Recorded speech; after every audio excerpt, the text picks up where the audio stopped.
মুঠোফোনে সামাজিক যোগাযোগ মাধ্যম এবং দেশে যে অনলাইন নিউজ পোর্টালগুলো সেগুলোকে একটু খুঁটিয়ে খুঁটিয়ে দেখার চেষ্টা করছিলাম যে আসলে বেনজির আহমেদের সর্বশেষ আপডেটটা কি হতে পারে। নানান ধরনের আলোচনা, নানান ধরনের পর্যালোচনা আর নানান ধরনের মন্তব্য আসছে সব জায়গাকে ঘিরে। আসলে বেনজির আহমেদকে কে গ্রেপ্তার করেছে, কার অনুরোধে গ্রেপ্তার করেছে? সরকারের অনুরোধে গ্রেপ্তার করেছে, পুলিশের অনুরোধে গ্রেপ্তার করেছে?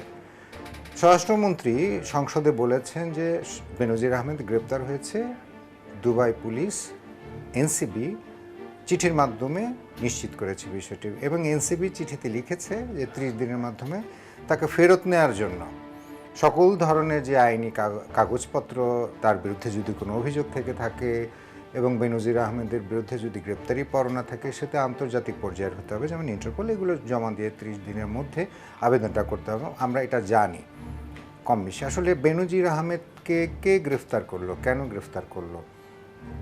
সংসদে স্বরাষ্ট্রমন্ত্রী যেটা বলছে, আবার বিরোধী দলীয় নেতা কিন্তু আবার উল্টো ব্যাখ্যা করেছে যে ইন্টারপোলের কারণেই বেনজির আহমেদকে গ্রেপ্তার করা গেছে, আমাদের পুলিশের কোনো কৃতিত্ব নেই। দুদক বলছে তাদের চিঠির প্রেক্ষিতে গ্রেপ্তার করেছে, তারা শুনেছে আসলে। এবং দুদক যেটি তার বিরুদ্ধে অভিযোগ ছিল, তার অর্থ যে মানি লন্ডারিংয়ের বিষয়, সে মানি লন্ডারিংয়ের বিষয়ে 11 কোটি টাকা এবং সম্পদের তথ্য গোপন, জ্ঞাত আয়ের বহির্ভূত সম্পদ অর্জনের বিষয়ে নানান ধরনের কাগজপত্র আছে, সেগুলো দুদক থেকে দেওয়া হবে। প্রশ্ন আসছে যে কার আবেদনের প্রেক্ষিতে বেনজির আহমেদকে গ্রেপ্তার করা হয়েছে। নানান ধরনের সূত্র নানান ধরনের তথ্য দিচ্ছে। একটি খুব গুরুত্বপূর্ণ সূত্র তথ্য দিচ্ছে যে আসলে বেনজির আহমেদকে না বাংলাদেশ পুলিশ, না দুদক, না ইন্টারপোল পুলিশ, এই কারো আসলে কোনো কথাতেই বেনজির আহমেদকে গ্রেফতার করা হয়নি। বেনজির আহমেদকে গ্রেপ্তার করা হয়েছে তারই কোনো বিজনেস রাইভাল, অর্থাৎ ব্যবসায়িক পার্টনার প্রতিদ্বন্দ্বিতার কারণে। হয়তো বেনজির আহমেদ দুবাইতে অনেক দিন ধরে আছেন। আমরা জানি, এর আগে আমরা তথ্য যেটি পেয়েছি, বেনজির আহমেদ তিনি বিশ্বের বিভিন্ন জায়গায় তিনি অর্থ সম্পদ গড়েছেন, সেই সূত্রে দুবাইতেও করেছেন, এবং দুবাইতে তার মেয়ের নামে, তার স্ত্রীর নামে ফ্ল্যাট রয়েছে, এবং দুবাইতে তার ব্যবসা রয়েছে এবং ব্যবসায়িক পার্টনাররা রয়েছে। তথ্যে আসছে যে আসলে বেনজির আহমেদ তিনি দুবাইতে থাকার সময় তার ব্যবসায়িক পার্টনারদের সঙ্গে বা আর্থিক লেনদেন সংশ্লিষ্ট বৈরিতা সৃষ্টির কারণে, শত্রু তৈরির কারণে, সেই শত্রু অত্যন্ত প্রভাবশালী হবার কারণে, যেই শত্রু আসলে সেখানে দুবাই সরকারের মধ্যে প্রভাব রাখতে পারে, এই জাতীয় শত্রু প্রভাব সম্পন্ন ব্যক্তির সঙ্গে তার শত্রুতা তৈরি হবার কারণে আসলে বেনজির আহমেদকে গ্রেফতার করা হয়। অনেক গণমাধ্যমে এসছে এআই ক্যামেরা দিয়ে, সিসিটিভি ফুটেজ দিয়ে আইনশৃঙ্খলা বাহিনী দুবাইয়ের গ্রেপ্তার করেছে, বিষয়টি তা নয়। আমরা যতদূর জেনেছি বেনজির আহমেদকে তার বাড়ির ফ্ল্যাট থেকেই গ্রেপ্তার করা হয়েছে। সে ফ্ল্যাটে তার স্ত্রী ছিল, তার সন্তানরা আছে, এবং তাদের সামনে থেকেই বেনজির আহমেদকে গ্রেপ্তার করা হয়েছে। বেনজির আহমেদকে জিজ্ঞেস করেছে আপনার নাম কি, তিনি নাম বলেছেন, কোন দেশ থেকে এসেছেন তিনি সেটা বলেছেন, এবং বলার সঙ্গে সঙ্গে আর এক দণ্ড দেরি করেনি, এরপরে এনসিবি যে দুবাইয়ের যে পুলিশ তাকে গ্রেপ্তার করে এবং গ্রেপ্তার করে নিয়ে যায়। সবশেষ যে তথ্য সেটি হচ্ছে বেনজির আহমেদ যে দুবাইয়ে অবস্থান করছিলেন তিনি, আমাদের দেওয়া তথ্য অনুযায়ী বেনজির আহমেদের আমরা যতদূর জেনেছি সবই কিন্তু খবরে প্রকাশ না। দুদক আমাদেরকে শো করতে পেরেছে, না পাসপোর্ট অধিদপ্তর আমাদেরকে শো করতে পেরেছে, বা পুলিশের কোনো উইং আমাদের শো করতে পেরেছে। যে আমরা যতদূর জেনেছি আর কি, শোনা কথা, যে বেনজির আহমেদের তুরস্কের, বারমুডার, ক্যারিবিয়ান দ্বীপপুঞ্জ, বা আমরা যেহেতু জানি, শুনেছি আর কি, যে সাইপ্রাসের পাসপোর্ট রয়েছে।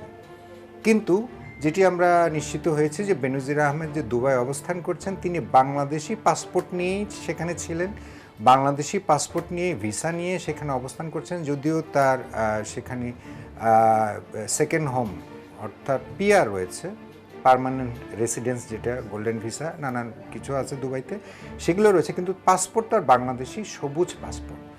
যার কারণে বেনজির আহমেদকে এনসিবি গ্রেপ্তার করবার পর সবুজ পাসপোর্টধারী যেহেতু বাংলাদেশ, সেহেতু বাংলাদেশ সরকারের কাছে সেখানকার এনসিবি চিঠি দিয়ে জানিয়েছে যে আপনাদের লোক আপনারা চাইলে নিয়ে যেতে পারেন, 30 দিনের মধ্যে আবেদন করতে হবে, এই নথিগুলো লাগবে। অর্থাৎ এতদিন যে আমরা শুনেছি যে তার বিশ্বের বিভিন্ন দেশের পাসপোর্ট তিনি ব্যবহার করছেন, আসলে তিনি পাসপোর্ট যদি ব্যবহার করে থাকতেন তাহলে যে দেশের পাসপোর্ট ব্যবহার করে তিনি দুবাইতে করেছেন, মানে প্রবেশ করেছেন, সেই দেশের সরকারকে কিন্তু দুবাই এনসিবি অবহিত করত। যেহেতু বাংলাদেশি পাসপোর্ট নিয়ে তিনি প্রবেশ করেছেন, সে কারণে বাংলাদেশকে এনসিবি সঠিক জায়গা মনে করেছে যে বেনজির আহমেদকে নিয়ে যাওয়ার জন্য বাংলাদেশ সরকার বা বাংলাদেশের ফরেন মিনিস্ট্রি বলি, হোম মিনিস্ট্রি বলি, বিভিন্ন জায়গায় তারা চিঠি দিয়েছেন, চিঠি দিয়ে বলেছেন যে তাকে নিয়ে যান।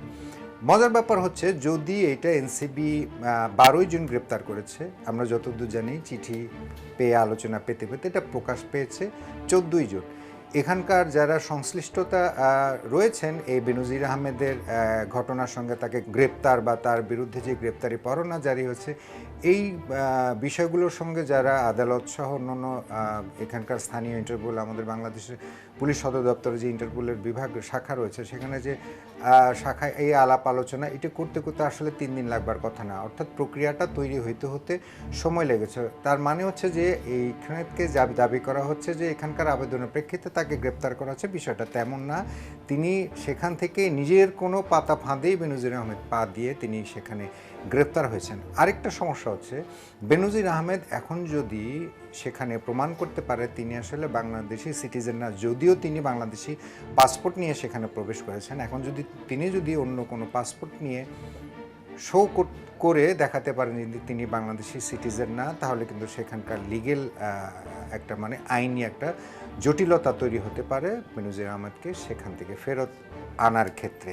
দ্বিতীয়ত আরেকটি শঙ্কা রয়েছে, বেনজির আহমেদ যেহেতু অনেক টাকার মালিক, সেখানে তার অনেক ধরনের সম্পদ এবং প্রতিপত্তি, অঢেল টাকা রয়েছে বিশ্বের বিভিন্ন দেশে এবং দুবাইতেও রয়েছে।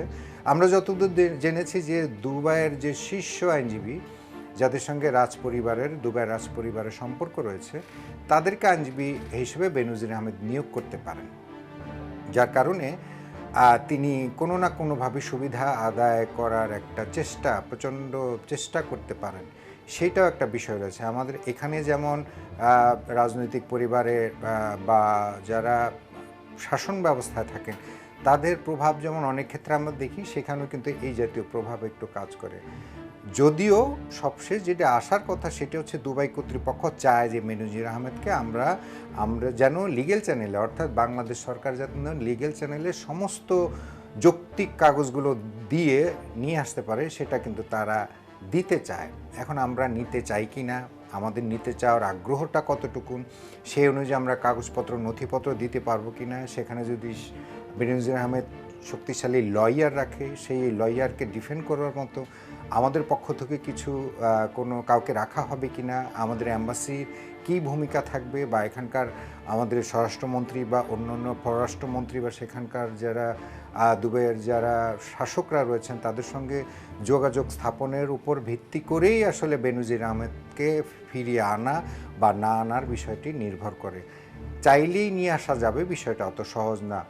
আমরা জানি দুবাইতে শনি এবং রবি সরকারি ছুটি। শনিবার দিন আমরা জেনেছি তিনি গ্রেপ্তার হয়েছেন, রোববার দিন সরকারি ছুটি, সোমবার দিন আদালত, এবং আদালতের প্রথম আদালতে আসলে বোঝা যাবে যে বেনজির আহমেদকে বাংলাদেশ আনতে পারবে কি পারবে না, কারণ সে শক্তিশালী আইনজীবী নিয়োগ করবেন। পক্ষান্তরে বাংলাদেশ সরকারের পক্ষে কে অবস্থানে থাকবেন এবং তাদের কি ভূমিকা থাকবে সেটির জন্য আসলে আমাদেরকে একটু অপেক্ষা করতে হবে।